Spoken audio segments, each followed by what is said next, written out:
out of me. And I want out. I want out of this. And I see the only way out is by, first of all, binding the wound of this grievous austerity, this imposed austerity, this oppression. Binding the wound where it's hemorrhaging. And that is with people that are going to die out in the cold. Okay, where's the outreach? You know, we set up these agencies. We got Section 8, and their job is to house people that can't afford housing. Then why do we have to have all these? You know, the government's allowing the problem. Some people say, well, it should be up to charities to fix these problems. They're doing everything they can. They're overwhelmed. I mean, look what Habitat for Humanity's got to set up these shelters and all this, and they're quasi-NGOs, you know, non-governmental agencies, but, you know, organizations, whatever. But it's just a mishmash. It's just, you know, got the proxies and everybody needs a buck. Everybody's, you know, I want to be middle class too, so I need to make a lot of money. But then there's less in the budget to spend on the homeless. And you understand what the mess we're in here?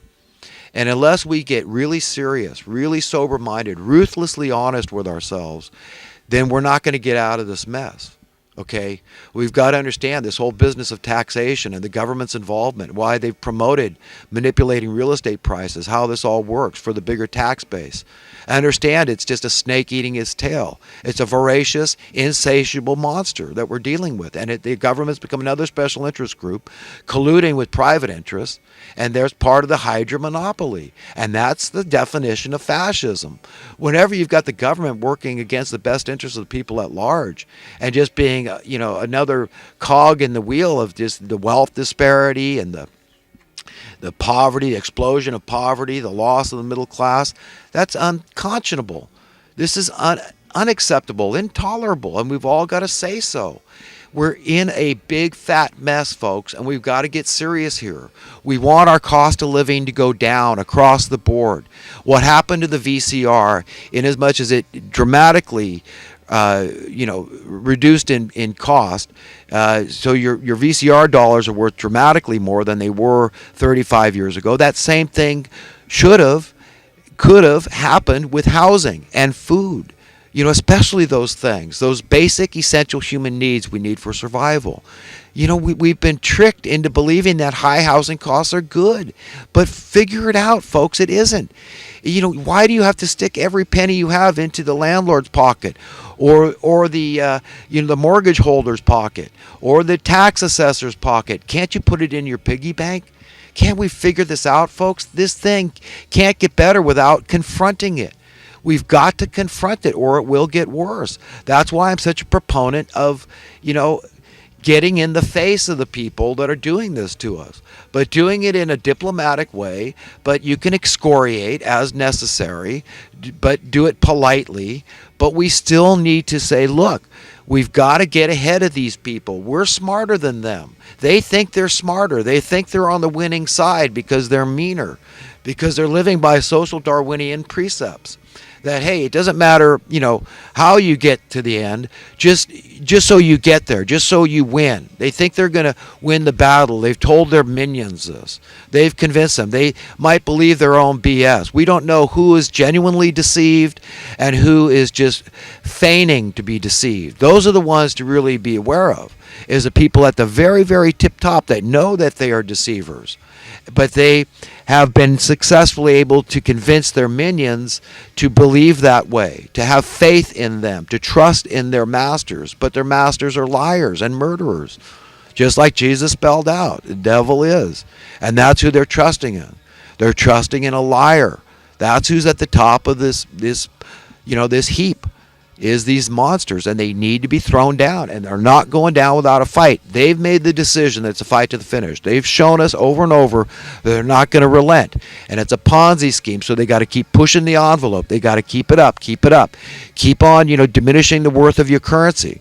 That's what's been going on my whole life, ever since we had the financial coup d'etat of 1963 when they assassinated JFK and took over. The currency has slowly, steadily, it started out real slow at first, and there was little advances here when, you know, we get off the gold standard, we get off the silver standard, we get deregulate here and there, and just, you know, slowly, you know, with the Glass-Steagall Act, this was one of the last nails in the coffin. The 2008, the banking takeover, too big to fail. In my mind, these people are too big to exist and too criminal not to jail.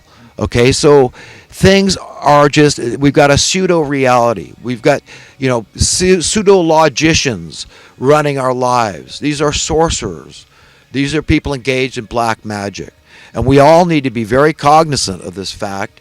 And in order to get ahead of them and to be effective, we've got to enlighten everybody we can. Everybody that you can talk to, a clerk in a store, a stranger, family members, friends, acquaintances, co-workers, whoever it is, just explain to them why things are supposed to work one way and that the way they're working is not what you could, it's pseudo working. It's not working. You can't tweak this mess. You can't tweak a Ponzi scheme. Like Max Kaiser says, you can't taper a Ponzi scheme. This thing is a mess. They raised the interest rates by 0.25% recently, the Fed did. And right away we're seeing the stock market suffer because these people know, hey, the fraud's over, the game's over. You can stop pumping me up and stop giving me money through quantitative easing, and so my numbers are going to stop growing. I didn't care before that the worth of the currency was being diminished because of this, by artificial, inflation, inflationary forces on the market. Making so some people can buy and they can pay the price and outbid others because they're getting the money at 0% interest. So they're causing my cost of housing to go up and causing a chain reaction of cost of living inflation. And that means my currency goes down in worth. Cost of living goes up, currency goes down in worth. Okay? That's the way it works. So understand what's going on here, folks. And these people are in a trap. They've trapped themselves, and it's their own fault. And, the worst thing, they might not care about answering to men. They might not care about going and spending time in a federal prison for getting caught for their crimes.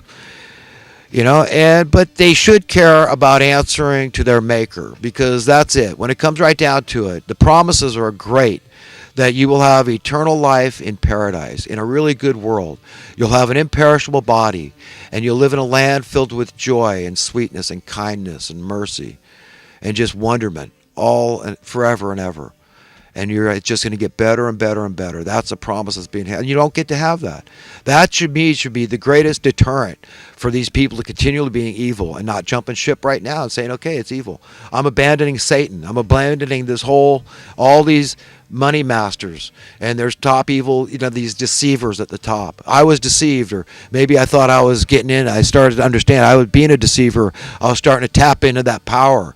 But now I'm out. Jump ship, man. That's the best advice I can tell you, because one way or another, the house of cards is coming down at the hand and the will of God. So just remember that, okay? Just remember that you have been warned fairly by somebody, just a brother out there that gave a crap. So anyhow, I got to wrap it up here, but we've really just got to understand, when it comes to everything that's making the news, all these, the refugees stuff, we got to let in all the immigrants in the world, and we're fighting ISIS, and though we're supposed to hate Russia when they're really fighting ISIS. It's all a quagmire. It's all a mess, and it's that way on purpose. And Russia is stepping in as the good guy, by the way, folks. I mean, that's just the way it is. And, I wish everybody a Merry Christmas out there. And remember, if I had my way, you'd have your way. Because I know that, as long as you checked in with your parents first, and it's, everything you want for yourself and your children, your friends and family, is what he wants for you, which is everything. There's nothing good that he would withhold from any of us. Then I'm on your side too, and I want you to have those things. And I hope that you wish I have those things, whatever it is. But remember, you can be content with very little if you have a sense of security, if you have a sense of freedom. It doesn't take a lot. You can feel prosperous, and you can put your focus on others and care about those that have less than you. They're having a harder time in this world.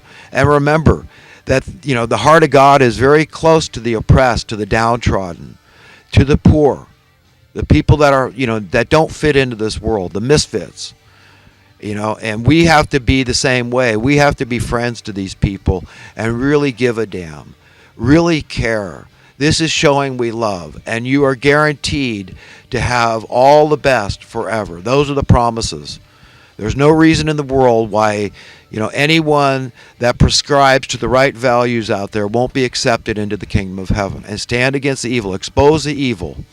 You're doing the right thing, and warn the evildoers to jump ship, repent, or perish, because it's all coming down, and it's coming down exponentially faster. It's speeding up, and we're down to the wire now. Well, folks, I'm going to wrap it up there, and you have a wonderful day in your pseudo paradigm and your veritable cornucopia of fraud. Until next time.